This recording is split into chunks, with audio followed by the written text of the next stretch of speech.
এই ডেজার্টটা দেখার পর সকলের একটাই জিনিস মনে হবে যে কতক্ষণে এটাকে টেস্ট করব। দেখতে যতটা সুন্দর, সত্যি বলছি খেতে তার থেকে অনেক বেশি মজাদার।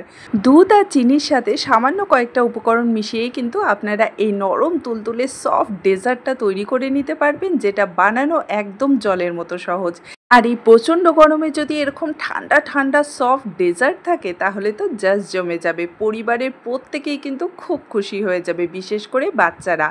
আমার কাছে এটা দুনিয়ার সবচেয়ে সহজ একটা ডেজার্ট। রেসিপিটা দেখলেই আপনারা ঠিক বুঝতে পারবেন। তো হ্যালো এভরিওয়ান, কেমন আছেন আপনারা সবাই? আশা করি আপনারা সবাই ভালো আছেন and welcome to my channel. তো আজকের এই রেসিপিটা যদি আপনাদের ভালো লেগে থাকে অবশ্যই লাইক আর শেয়ার করবেন, আর আমার চ্যানেলে নতুন এসে থাকলে চ্যানেলটাকে সাবস্ক্রাইব করে নেবেন। চলুন তাহলে আর দেরি না করে ঝটপট বানিয়ে ফেলি এই দারুণ স্বাদের মজাদার ডেজার্ট। তো এই ডেজার্টটা তৈরি করার জন্য প্রথমে একটা সসপ্যানে আমি মেজারিং কাপে মেপে নিয়ে নিচ্ছি 2 কাপ তরল দুধ। এখানে আমি ফুল ফ্যাট দুধটা নিয়েছি।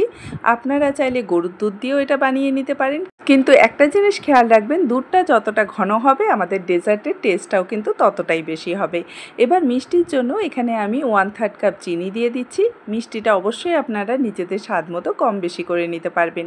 এবারে এর মধ্যে আমি দিয়ে দিচ্ছি 1 টেবিল চামচ আগার আগার পাউডার। এখন সব কিছুকে খুব ভালো করে একটা হ্যান্ড উইস্কের সাহায্যে আমি প্রথমে মিশিয়ে নেব, তারপর কিন্তু এটাকে আমরা কুক করব। আগার আগার পাউডারটা কিন্তু কোনো সময় গরম দুধ বা গরম জলে অ্যাড করবেন না, ঠান্ডা অবস্থায় বা রুম টেম্পারেচারে থাকা অবস্থায় সেটাকে মিশিয়ে নেবেন। এতে করে আপনাদের তৈরি করা যে কোনো ডেজার্ট আইটেম কিন্তু খুব সহজেই সেট হয়ে যাবে। তো এই যে দেখুন, এখানে আমি ভালো করে সব কিছু মিশিয়ে নিয়েছি। এবারে চলুন এটাকে আমরা গ্যাসে বসিয়ে দেব। তো এখানে গ্যাসের ফ্লেমটা মিডিয়াম টু হাইয়ের মাঝামাঝি রেখে আমি দুধটাকে অনবরত নাড়াচাড়া করে কিন্তু জাল করে নেব।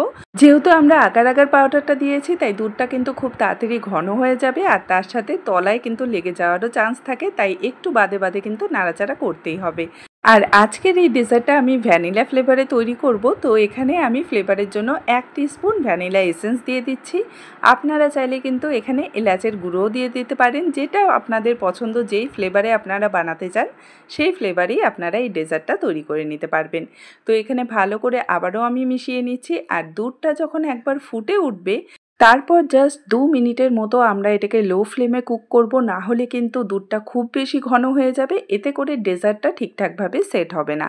অনেকেরই কিন্তু এই জিনিসটা হয়ে থাকে যে ডেজার্টটা তৈরি করার পর সেটা ঠিকঠাকভাবে সেট হয় না, একদম ভেঙে ভেঙে যায়। তার কারণ একটাই, যে আপনারা দুধ বা জল যেটাই আর কি ব্যবহার করছেন সেটা খুব বেশি ঘন করে ফেলেছেন। তো এই যে দেখুন, আমি ঘনত্বটা আপনাদের দেখিয়ে দিচ্ছি ভালো করে। এখানে কিন্তু আমি গ্যাসের ফ্লেমটা অফ করে দিয়েছি। আশা করি ঘনত্বটা দেখে আপনারা বুঝতেই পেরেছেন। তো এবারে চলুন দুধটাকে আমরা নামিয়ে নেব। তো এখানে আমি ডেজার্টটা সেট করার জন্য একটা কেক টিন নিয়েছি। আপনারা যে কোনো পাত্রে এই ডেজার্টটা সেট করে নিতে পারেন। এবারে পুরো দুধের মিশ্রণটা গরম থাকা অবস্থায় কিন্তু আমাদের মোল্ডে ঢেলে নিতে হবে, না হলে কিন্তু দুধটা আস্তে আস্তে ঠান্ডা হতে থাকবে আর জমাট বাঁধতে থাকবে, তাই গরম থাকা অবস্থায় কিন্তু এটাকে ঢেলে নেবেন। এবারে এই মিশ্রণটাকে খুব বেশি নাড়াচাড়া করব না, প্রথমে রুম টেম্পারেচারেই পুরোপুরি ঠান্ডা করে নেব, তারপর 10 থেকে 15 মিনিটের জন্য ফ্রিজে রেখে দেব পুরোপুরি সেট হয়ে যাওয়া পর্যন্ত। তো এই যে দেখুন, ডেজার্টটা আমি ফ্রিজ থেকে বের করে নিয়েছি, আর এটা কিন্তু এখন পুরোপুরি সেট হয়ে গেছে। এবারে আমাদের একটা জিনিস করতে হবে, একটা চাকুর সাহায্যে মোটামুটি সাইড থেকে 1/2 ইঞ্চির মতো এটাকে আমাদের প্রথমে কেটে নিতে হবে। আগে এই ডেজার্টটাকে ডিমোল্ড করতে যাবেন না, প্রথমে ওই পাত্রের মধ্যে এটাকে 1/2 ইঞ্চির মতো কেটে নেবেন। তারপর একটা প্লেটের উপর এভাবে উল্টো করে জাস্ট 2-3 বার ট্যাপ করে নেবেন, দেখবেন খুব সহজে ডেজার্টটা বেরিয়ে আসবে। এই যে দেখুন, আর সাইডের এই কাটা অংশগুলো কিন্তু একদমই ফেলে দেওয়ার দরকার নেই, কারণ আমি জাস্ট দেখার সৌন্দর্যের জন্য এটাকে কাট করেছি, এগুলোও কিন্তু খাওয়া যাবে। আর এই যে ডেজার্টটা আছে এটাকে আমরা এখন কিছুক্ষণের জন্য সাইডে রেখে দেবো, এটাকে আমরা পরে ব্যবহার করব। আর ততক্ষণে চলুন আরেকটা কাজ করে নিই। তো এখানে একটা সসপ্যানে আমি মেজারিং কাপে মেপে 1 কাপ প্লাস 1/4 কাপ রুম টেম্পারেচারে থাকা জল দিয়ে দিচ্ছি, না ঠান্ডা না গরম। আর এর সাথে দিয়ে দিচ্ছি 1/3 কাপ চিনি। মিষ্টিটা অবশ্যই নিজেদের স্বাদ মতো কম বেশি করে নিতে পারবেন। এখন দিয়ে দিচ্ছি এর মধ্যে 2 টিস্পুন আগার আগার পাউডার। চা চামচ দিয়ে মেপে 2 চামচ দিয়ে দেবেন।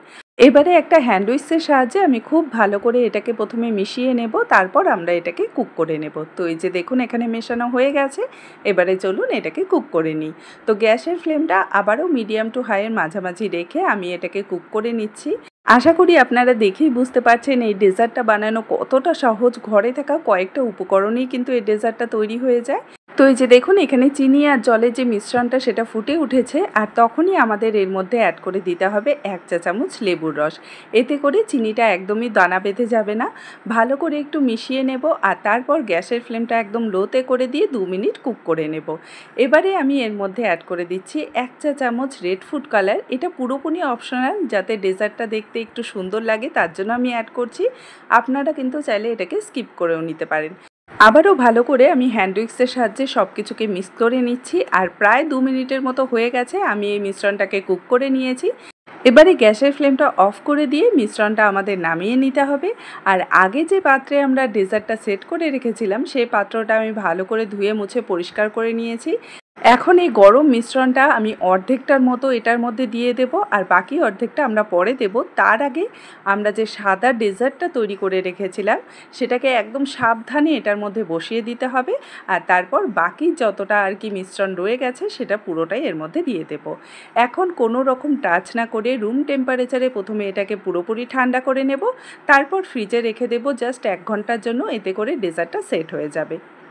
তো এই যে দেখুন আমি ফ্রিজ থেকে ডেজার্টটা বের করে নিয়েছি, আর এটা কিন্তু খুব সুন্দরভাবে একদম পুরোপুরি সেট হয়ে গেছে। দেখুন হাতে কিন্তু একটুও লেগে ধরছে না। এবারে নিজেদের পছন্দ মতো যে কোনো শেপে আপনারা এটাকে কাট করে নিতে পারেন, আর আমি এখানে একটু রেক্ট্যাঙ্গেল শেপে এটাকে কাট করে নিচ্ছি। আর এই ডেজার্টটার আসল সৌন্দর্য কিন্তু কাটার পরেই আপনারা বুঝতে পারবেন। এই যে দেখুন একদম পারফেক্টভাবে ডেজার্টটা সেট হয়ে গেছে, তার সাথে দেখতে কতটা সুন্দর লাগছে। দাঁড়ান আমি আপনাদের ভালো করে দেখিয়ে দিচ্ছি। এই যে দেখুন লাল আর সাদার এই কম্বিনেশনটা কিন্তু দেখতে খুবই সুন্দর লাগে। তো আপনারা নিজেদের পছন্দ মতো যে কোনো কালারে এই ডেজার্টটা তৈরি করে নিতে পারেন। আর একবার যখন আপনারা এই ডেজার্টটা বানাবেন আমি গ্যারান্টি দিয়ে বলছি সাথে সাথে ফিনিশ হয়ে যাবে। দেখতেই এতটা সুন্দর, খেতে তো আরও বেশি মজাদার।